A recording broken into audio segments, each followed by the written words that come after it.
Welcome to the Conscious Kinky podcast, a space where identity is crafted, intimacy is practiced, and truth is spoken without apology. Sexy, intelligent, and always embodying people before kink.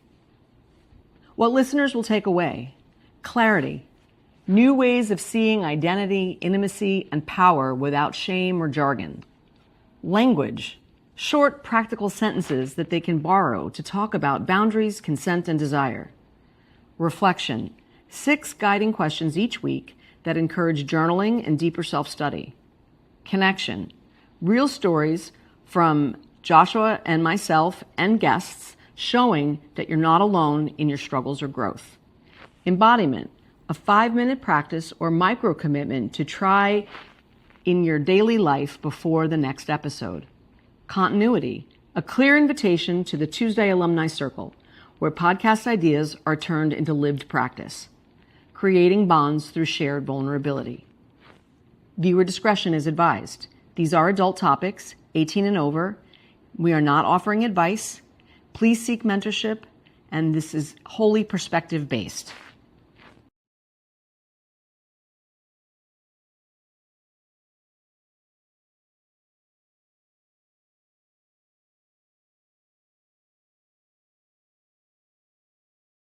Hi everyone, and welcome back to the Conscious Kinky podcast. This week we're covering shadow and unhiding. When intimacy comes close, most of us reach for armor, humor, caretaking, critique, in some cases disappearing. These shadow patterns once protected us, but they also keep us from real connection. This week we're exploring shadow and unhiding, meeting the parts of ourselves that come out when vulnerability feels risky. The goal this week isn't to get rid of the shadow. It's to understand it, to see what protects it, to thank it, and choose something new. Because healing isn't about perfection. It's about awareness, compassion, and conscious interruption. So today for episode 3 of the Conscious Kinky podcast, this month's theme is going to continue our dive into identity, lineage, and truth-telling. This time through the lens of what we hide and why. These conversations and the People Before Kink Alumni Circle are built to help you move from reflection to practice. 6 questions in 2 rounds, 1 insight that you'll live this week. As you move through the questions, pause the videos as needed and give yourself about 3 minutes to answer each question. Then, about a day later, come back and revisit what shifted. Sometimes the second answer is where the truth really begins. So pull up a chair, take a breath, and let's begin. Good advice. Take that extra breath, because the shadow, once we start opening that door, things start to get real. So let's jump right into it. What's my shadow move when intimacy closes in? Is it humor? Is it critique? Is it caretaking? Is it vanishing? I either caretake or disappear if I get uncomfortable. And I disappear, I get good at hiding in plain sight. I just sort of disappear on the inside when I get uncomfortable. For myself, I shut down, especially if it's uninvited. The intimacy, if the intimacy is from someone not close to me, I shut down. It's like when I get compliments, or from someone I don't know, or sexual advances that from someone I've not connected with. It's very unsettling, and I tend to shut down, or in some cases fawn, because I don't know what to do. Or if it's someone close to me, it's humor. I like to make jokes and almost shy away from it, but through humor. It's something I gotta sit with and think about a little bit more, because what it says for me is I'm not showing up for myself, and I'm not saying what needs to be said. Well, I think if we're all honest, that is true for all of us, right? If we're doing any of these deflection exercises, right, there's something we're not showing up and saying for ourselves, right? Whether it's I'm not interested or not right now, whatever it is we would need to say. Yeah. Well, question 2. What do I hide to be liked or safe? For me, if I think that what I have to say isn't going to be well received, or it might upset the other person, I'm much more likely not to say something. So, to be liked or to be safe. As a very opinionated person, I can't say it's much these days.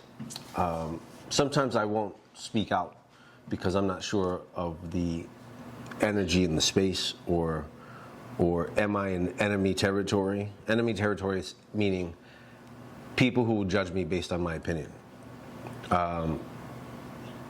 What I've also noticed, though, is when I'm in a space where my opinion would matter and it can make me feel out of place, it's a great way to discern.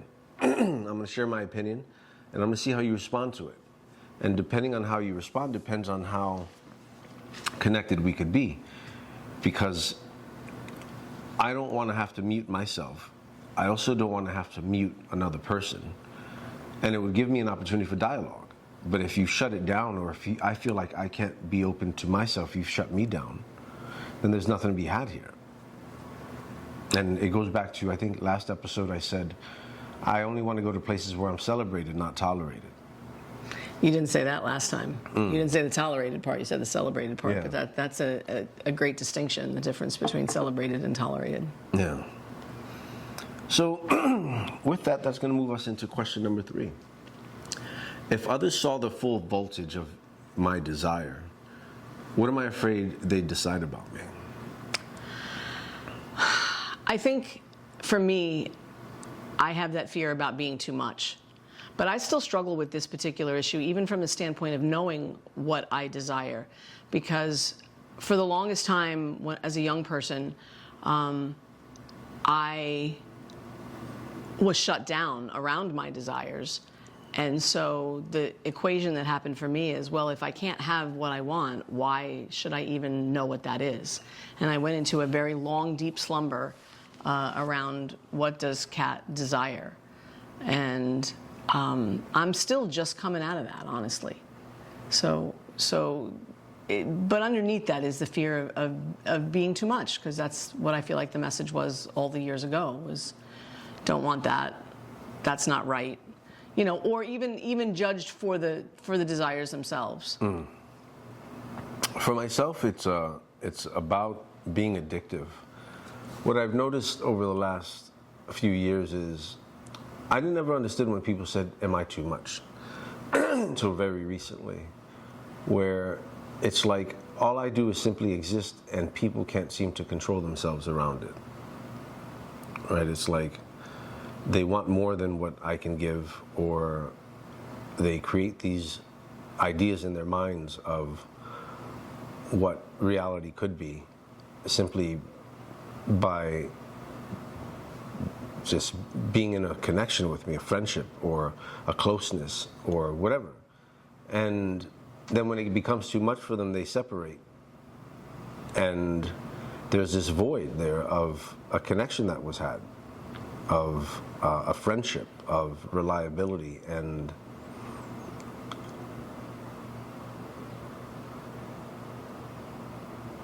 investment, right? Like, let me see where does this go, like just in a connection base. But it's a lot for people, and it gets really intense when they separate from me. And it's like, you know, I've always said, I'm here, I get it, I'm here. But I don't take into consideration what happens to me. And, you know, I lose people too in those scenarios. So it's like, if others, so I show people who I am, and that's what happens. And it makes me think of, well, maybe I just shouldn't let people, I guess I shouldn't let people know me. accept know of me. Because if people are going to come into my life, it's going to be too much because of whatever they dream up in their mind. It's like, I'm just trying to exist. And if me just trying to exist is too much, you know, where does that put me on the back end of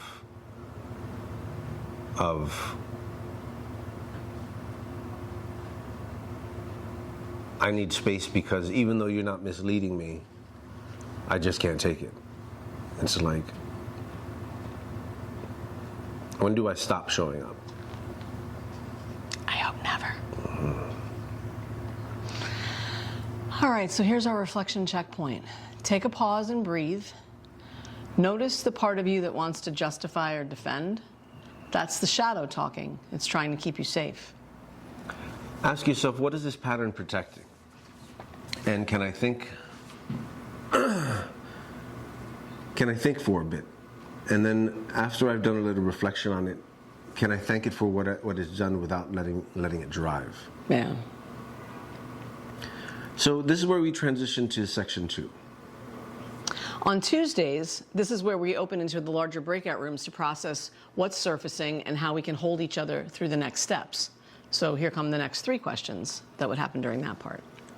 Generally what happens is we move into the larger breakout rooms and we get to process the first 3 questions in the next room, either led by Kat, myself, Lace, who will be joining us soon, Master Hurricane, and a couple of guest facilitators, which we're really excited to have on board.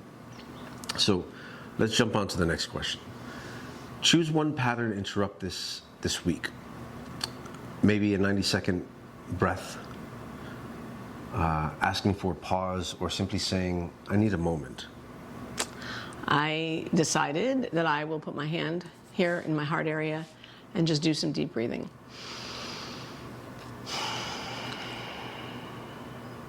Thank you, Mama. So we have a process, a 3-step process called the connection reset.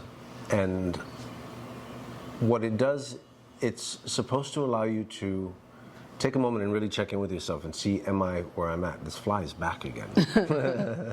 I'm going to get you, fly. And the way this works is you take a pause, take a breath, and I ask myself, what do I need in this moment? What do I need either to feel or to express? And voice it. Voice it compassionately.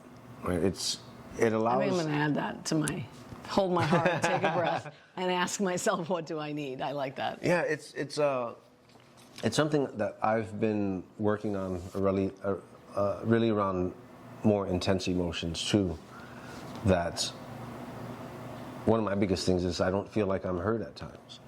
So it's like, how do I overcome that feeling of not being heard? And this is what came up. So, connection reset. Connection reset. I like that. I'm going to call it a connection reset. I like it. All right. So let's rewrite one shame narrative into a value-aligned truth. Keep it to 2 sentences. Mine got really clear really quick. I deserve to know what I desire and to seek it out. So, luckily we get these questions ahead of time and we can plan Well, you this do out. too. But you get to pause. You get them ahead of time too. I've earned the right to ask for things without fear of rejection or shame of the ask. Yeah. And it's like, I want to understand my value in all of this and my lived experience. And moving through these fears is big for me.